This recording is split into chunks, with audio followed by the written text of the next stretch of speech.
सत्संगत जी, प्यार से कहना धान निरंकार जी। हल्दू खाता के इस प्रांगण में ये सत्संग का आनंद सभी जो ले रहे हैं, और ये एक सीमित कुछ घंटों का आनंद नहीं है। ये तो ऐसे शब्द जो भी आज श्रवण किए या संतों ने हमेशा से जो समझाए, वो जीवन को सुधारने के शब्द, एक सिर्फ कान तक ही सीमित वो आवाज़ नहीं, वो मन में बिठा के जीवन को परिवर्तन करने के लिए। और जिन्होंने भी किसी भी युग में इस आवाज़ को सुना, संतों की वाणी को सुना, उन्होंने उसी समय जीते जी अपने जीवन को पूरी तरह से जिया और मोक्ष और मुक्ति के भी हकदार बने। तो ये जीवन ने, ये समय ने तो चलते ही रहना है, और ये जीवन में हमें क्या करना है वो एक चुनाव हमारा। किस तरह अगर हम संसार में किसी से पूछेंगे कि एक सफल जीवन की परिभाषा आपके हिसाब से क्या है, तो कोई ये कह देगा कि कोई पढ़ाई लिखाई करके उपलब्धि, कोई कह देगा कि कोई ऊंचे पद पे रहना, कोई धन दौलत को एक सफलता जीवन की उससे जोड़ेगा। तो ऐसे अनेक परिभाषाएं इस संसार में इंसान दे देता है कि एक जीवन सफल उसका है जिसके पास ये चीज हासिल है।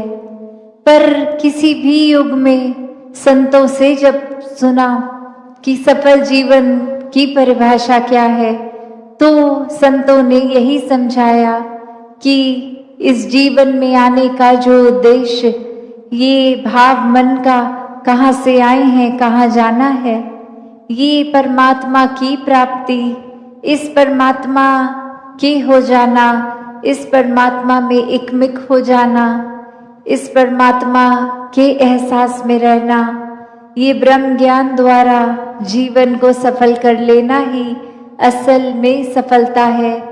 चाहे इस परमात्मा ने रहने के लिए जो व्यवस्था करी है, चाहे वो महल रूप, चाहे झोपड़ी रूप, चाहे किसी तरह का भी कल्चर एक रहना, किसी तरह का भी खाना पीना, तो ये सब मुबारक है। जीते जी जिम्मेवारियां भी निभाना मुबारक है। एक भक्ति करनी है तो जिम्मेवारियों को सांसारिक रूप, सामाजिक रूप, ये सेवा भाव तभी आएगा सबके प्रति जब अपनत्व का भाव होगा। तो ऐसे तो जीना है एक अपने कर्तव्यों को पूरे करते करते। पर हर संत ने समझाया कि इस दुनिया में रहना है, पर इस दुनिया में इस तरह खचित नहीं होना कि इस परमात्मा के प्रति ही ध्यान न जाए। ये स्पिरिचुअल एस्पेक्ट जीवन का, इसमें पीछे रह जाए और ये भौतिक जीवन को ही आगे बढ़ाते रहें। तो चीज़ों का इस्तेमाल करते हुए, सदुपयोग करते हुए जीवन जीना है, और अंदर से सिर्फ इस आध्यात्मिक जीवन को ही एक ज़्यादा पुश देना है, इसके प्रति, इस निराकार परमात्मा, इसको जानकर फिर इसी की भक्ति में, इस प्रेम में चूर होके जीवन को जीना है। तो कैसे संतों ने जब समझाया कि सफल जीवन ये एक तब है जब आध्यात्मिक रूप से पूर्ण हो, एक महल माड़ियाँ, गाड़ी, उपलब्धियाँ, पढ़ाई लिखाई इत्यादि सब मुबारक है, पर वो तभी सही मायने में मुबारक है जब हर पल में इस परमात्मा को भी शामिल किया गया। वरना तो एक दौड़ भाग ही लगी रहती है। आज कुछ ये चाहिए, कल कुछ और चाहिए, आज ये जो मिल गया, कल फिर प्रार्थना कि इसको बदल दिया जाए। इस तरह नहीं हो जीवन। एक उपलब्धि है तो इतने सालों से उसी उपलब्धि पे हैं, कोई प्रमोशन नहीं हो रहा। एक उस तरह की इच्छाएं चाहे छोटी सी हो, वो एक बच्चे के अंदर भी हो सकती है और किसी वृद्ध के अंदर भी वो इच्छाओं ने तो अपना काम करते जाना है। तो यहाँ पे आध्यात्मिक रूप जब साथ होता है जीवन में तो समझ आता है कि इच्छाएं मन में आ रही हैं तो अगर पूरी हो रही हैं उसमें भी हमारी भलाई है, और अगर मन मुताबिक कुछ हो नहीं रहा, इस परमात्मा ने कुछ और चाहा है तो भी एक इसमें भी भलाई है। तो कोई संकीर्णताओं में, कोई छोटी छोटी चीज़ों को पकड़ के भक्त नहीं बैठते।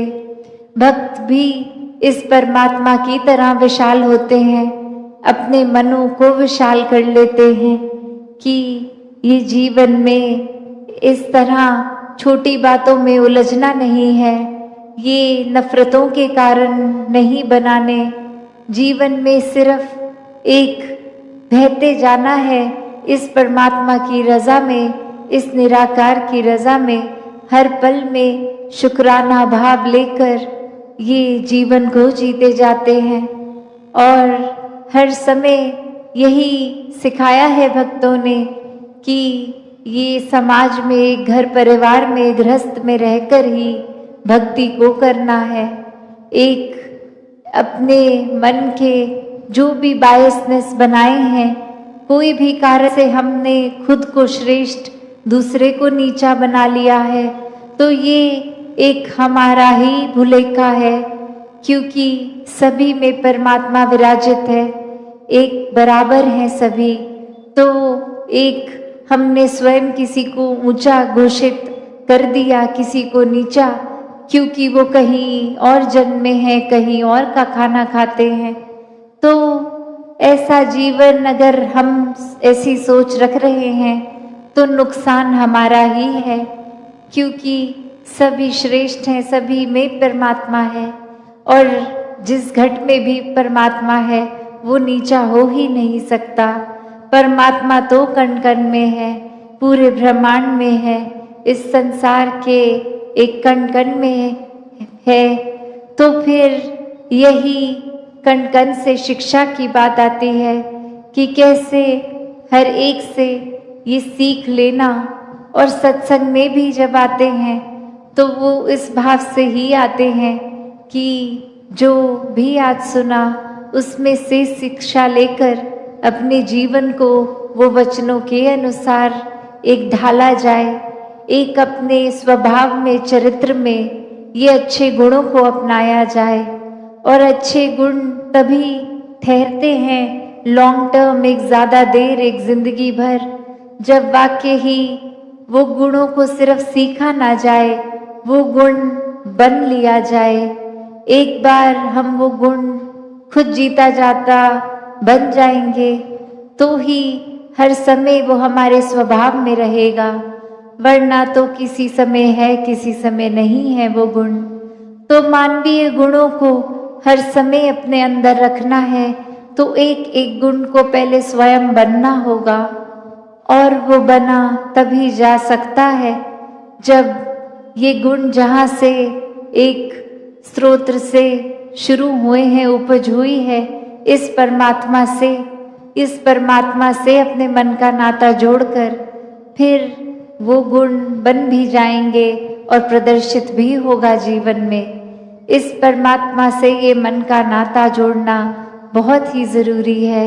और कैसे फिर वो मन का नाता सिर्फ कुछ समय का नहीं, हर समय का, एक अस्थिर जो जीवन है, एक डगमग स्थितियां हैं, उसमें भी कैसे स्थिर रहना है।